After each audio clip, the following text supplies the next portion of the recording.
Assalamu alaikum wa rahmatullahi wa barakatuhu. Sakiraɓe ondaɓe nder Jaygol Pulaku TV. Mi silminake dow moɗon, mi hofni on kala ha gonɗon nder duniyaru fuu. Ɗum derɗirawo moɗon Adamu Haruna. Hande bo en lortake be tindinoje meɗen. Tindinore nde garen hande en tindinay ɗum tindinore dede ko larani hala telegram. Mi tammi ɗuɗɓe nder meɗen ɗo andi telegram ɗo naftira be telegram, e woɓɓe fere bo ɗon gi'a telegram ma bo ɗon nana ɗum amma anda dede no ɗum naftirta be telegram man ɗo. Dalila mai ɗo mi wi'a mi wonnani video seɗɗa dow ko larani hala telegram mai ɗo. Mi ɗo yetta on sosai yugo dede video ngol mi waɗi kenya ɗuɗɓe nder moɗon daarigol partage lien man bo mi laari commentary ɗuɗɓe nder moɗon mi laari video mai ɗo ngol fottani on tindinore ko larani hala WhatsApp. Ɗuɗɓe nder moɗon bolwani min mbimi yiɗi min continue waɗugo isin tindinoje mai ɗo e nder commentary ji ɗi gaɗan ɗon min ɗuɗɓe mbi hani min bolwa dede ko larani hala telegram min tindina ko larani hala telegram ngam ɗuɗɓe ɗo naftira be majum amma anda kujeji fere dede no ɗi garete. En andi telegram en tindino en gaɗino video fere ko salino en bino telegram ɗum application waɗede tilimga ko larani a wawan hanga ma a waɗa chatting be himɓe banta anduɗen WhatsApp ni, ha en mbima telegram ɗo mari kujeji fere fere ɗi dede WhatsApp wala. En andi WhatsApp to a yewtidi be goɗɗo o wawan o hosa dede ko gewtuɗa be mako man ɗon o yerɓana himɓe ndara dede ko keɗito to ɗum vocal ji e ko nandi be majum, to ɗum bindi bo ko waɗa capture écran maji o yerɓana himɓe nda ko gewtuɗon be mako ko nandi be majum. Amma ha telegram a wawan a yewtida be goɗɗo amma o fotai o hosa ko gewtuɗo mai o yerɓana goɗɗo, ma bo ko capture écran o fondi ha o waɗa o yerɓana goɗɗo ɗo e ɗum wattako, ɗum yerɓatako. ɗo ɗon bollay bolle sirri amma o fotai o hosa o yerɓana himɓe e ko nandi be majum ni. En mbi bo a wawan a créa groupe ɗo himɓe ko ɗum himɓe no nga hosay, himɓe nga hosay dede himɓe ujuneji ɗuɗɗe, amma en andi bana WhatsApp salta hosugo himɓe temere to be capanɗe njowo e jeego mi tammi banni ko e jeeɗiɗo. To en mbi ɗum ɓurdi dede WhatsApp ɓurɗal ɗungal bon e ɗuɗɓe nder moɗon bo ɗo ƴamtomi to goɗɗo mari haaje créugo groupe ha telegram no créirta, e to mari haaje créugo channel chaîne mi ha telegram a wawan a créa groupe, a wawan a créa chaîne. Mi tammi on pami ɗum ɗo ferindiri hakkunde groupe be chaîne e ko nandi be majum ni. ɗuɗɓe giɗi dede pama no ɗum warete. Dalila mai ɗo mi weccuwa mi wara mi tindina en tindinore mai ɗo ko seɗɗa dow ko larani hala telegram mai ɗo. To mi laari tindinore mai nde fottani on ɗon mari haaje mare on daari video mai ɗo banta ndaruɗo ngol WhatsApp kenya on gaɗi commentary ji boɗɗum be like bo ɗo kam nden min continue min gaɗana en dede tindinoje mai luttuɗe ngam dede telegram mai ɗo ɗum hunde on dede nde en fota en mbiya en tindina en pat mare nder wakkatire woore.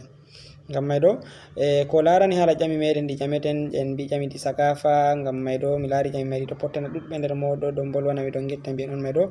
ɗum hunde on handude sosai. Dalila mai hande bo min gaddani en ƴamol ngol min gaddani en hande ma ɗum ƴamol dede ko larani hala ballon.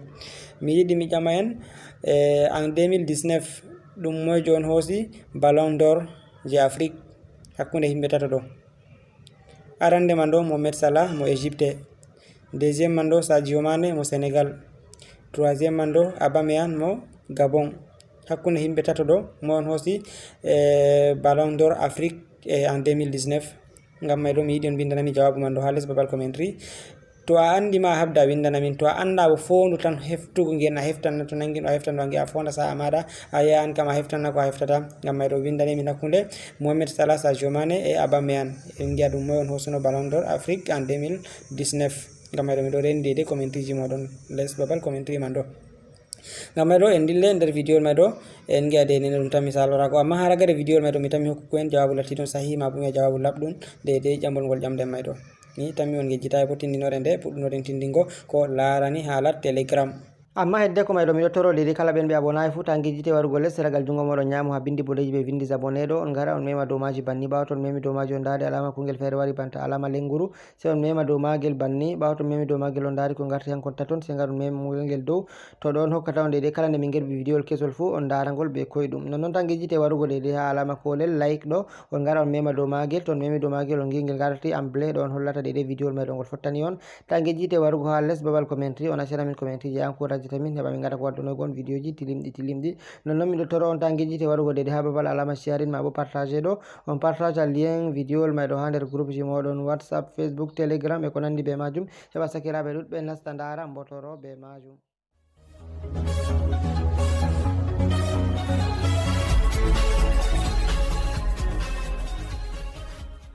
Yawwa arande man noni to en gaɗi sakiraɓe dede nda application telegram meɗen mi tammi mo fu andi telegram dede ɓen ɓe anda application telegram bo nda application el man ɗo ton mari haaje magel on télécharge ngel ha play store banta mbo ɗon télécharge ko application ji fu. To en naati nder magel jotta ko larani application mai ɗo en mbi kanjum ɗum ɗo mari groupe ji e ɗum mari e channel bo jotta exemple ko larani hala channel do to goddo wadi créer chaîne ha telegram do ko da awata e goddo ko a yerbanay mo lien man to mo andi inde chaîne je a créer ha telegram man do dum do c'est comme si dum groupe amma na dum groupe dum do ferotidi to wari o windi inde groupe may do ni wadi recherche man do ni inde channel may do dum waddanay mo tan o wawa no nasta der majum exemple jotta to mi warayno jotta banay groupe amin je Jaygol Pulaku TV do na dum groupe mi do matina dum chaîne on jotta to mi warayno mi windani exemple mi wara recherche Jaygol Pulaku mi wara mi winda Jaygol Pulaku TV ni dum waddono en inde go mi tambi déjà on dari dum waddoyi nda inde man déjà dum waddoyi nda inde channel man dum do nda himbe on be der ma do himbe 1351 membre woni ha de channel may do exemple to mi warano mi winda don channel fere misalu mi winda mubarake nda channel man dum wari dum dede chaîne wobbe fere gatta video ji sin min gatta dum video ji di hawsare be gatta be mabbe do mari channel may do mi tammi on dari dum jotta to mi warano mi mema do majum to memi do majum bannini dum waddi déjà on dari les do ha mi cappono yon dum holli mi rejoindra ma bo mi abona to memi do majum ni sa wadi garo mi aboni mi nasti der chaîne may kala ko be gerboy fu mi wadi ngan laarugo dum ba groupe on amma dum chaîne ha de telegram dum hunde on de telegram mari de whatsapp bo walande mi tammi dum de burdal fere burdal on tilimgal e non ko larani hala parametre ji fere jotta to mari haaje nasugo parametre ji majum awaran amema do seragal dungo ma nyama mi cappani ma do to nati do majum ayi dum wadani ma option ji fere dubbe do jama mi to ko do di créer groupe kan no créer groupe ma bo to di créer channel man do nda arande man do ko larani groupe to di créer groupe to memi do nouveau groupe do ni waddante a sélection himbe de be di watu nder groupe may do c'est a créer groupe bandan non da créer ta whatsapp e de ko larani je deuxième do bo be windi nouvelle chance secrète dum de ko larani hala a wada chat be goddo on gewtida be mako man chat may dum secret to larani buddum habe ngadi alama kadina yeso do don famnata dum secret to waranno mema do majum dum waddante banni sa sufta moy ngidda yewtudugo ba secret may do exemple mi sufta nda odo do nda o Amad Altine Italy mema do numéro mako banni to mabiti mi déjà to ndari buddum nda do dum holli alama e dum woni en secret may mi wawan mi wolwana mo mi windana mo ko mi mari ha janko ma wala pondami amman to mi fondi ha mi wasa message may mi yerbana dum goddo ni dum yerbata ko dum capture écran mi wadi jotta exemple ha mi fonda wadugo capture écran daron jotta nda mi fondi wadugo capture écran ton taski takena nda bindi di dow do laaru dum waddani am impossible ke mi wada mi capture de mi hokaka autorisation de capture go wadugo capture d'écran ha mi loro mi wada capture d'écran may de exemple man do heba ndaron to dum waddani en mi tammi on dari bindi may do waddi capture d'écran me do wonay autorisé wadde ko haade de nokkure do ko mi fondi ha mi wada capture d'écran dum wattako to dum goddo min gewtidi bo o wi o wada capture d'écran gam ha o yerbana goddo do dum wattako dum yerbo tay to mi mari haaje ma mi wadan to min gewtidi be mako kala ko min gewtidi may fu be hoore majum dum majjita dum dilla dum tindinore de tilimde min gadino sin video ma do ko salino marro haaje ma gol fu wawan ya nasta dabbita laara de tinnore de min ganno de ko salino man do yawa se ko larani de parametre ji fereji ko nandani himbe dudde do nder modol do jamami ko larani hala appel ko nandi be majum ndato mi warano mi mema do may toujours wato memi do majum no waddani am nda de do to mi mari haaji ha mi créer channel chaîne kesum bantam holluno on goddo wawan créer chaîne wawan créer groupe arande do ma en bino goddo créer groupe nda je do bo je troisième je alama dum hollen ba alama to do dum ko larani hala chaîne don bo wawan a créer de chaîne banda isin je min créer je amin nan do nda de je do bo dum ko larani hala contact ji ma to memi do majum waddante contact ji himbe mada to amari haaje wolwango goddo do bo dum ko larani hala appel to mi warano mema de ha do appel do ni dum waddane am himbeji de ewnube am ko be mi ewni be min gewtiti to mari haaje goddo ni mi wawani ewna mo gallo tan be koydum do on de nafu majum e nda do bo ko larani message enregistré nda message di mi enregistré de ban message lattoto di message important isin je mi mati non ha whatsapp kenya go nam holli non no mari message important to do fu mi wawani mi wada de message important may do message enregistré se mi enregistré di to marano mema do majum banni do mi tammi on dari nda message gotum de video ngol mi yerebti do may do dum de video may do kala mi mari haaje laarugo ngol fu to mi wari mi nasti do may do ni mi taway ngol sey de ko larani do dum ko larani hala parametre do dum ha parametre to nasti parametre do tawan de option ji fere to dirto to les do dum babal de sanjugo wolde de ben burbe famugo arab ko anglais den tawa telegram be wondi be français to ngari on memi do majum dum waddane on da français may anglais arab bolleji fere a sufta wolde de burde hoyango ma fu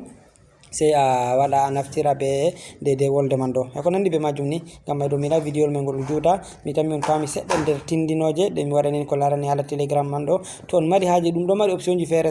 jotta ba on laari do dum pat dum do labita min tindina min kolla nafu majum amma video me do en gidangol juuta to on mari haaje min continue tindin ko ni sin kujeji me ko on mari haaje jamol fere on baawi winna ko min les babal commentary min dara min on bo min tawato de dum hani min gadana en video musamman do majum ma min tammi wadango en video do majum ma do sakirabe ngam may do on jarama nonon ko larani jawabu jamal gol jamden question dum jamden bi dum question je sagafa en bi en 2019 dum moy on hosi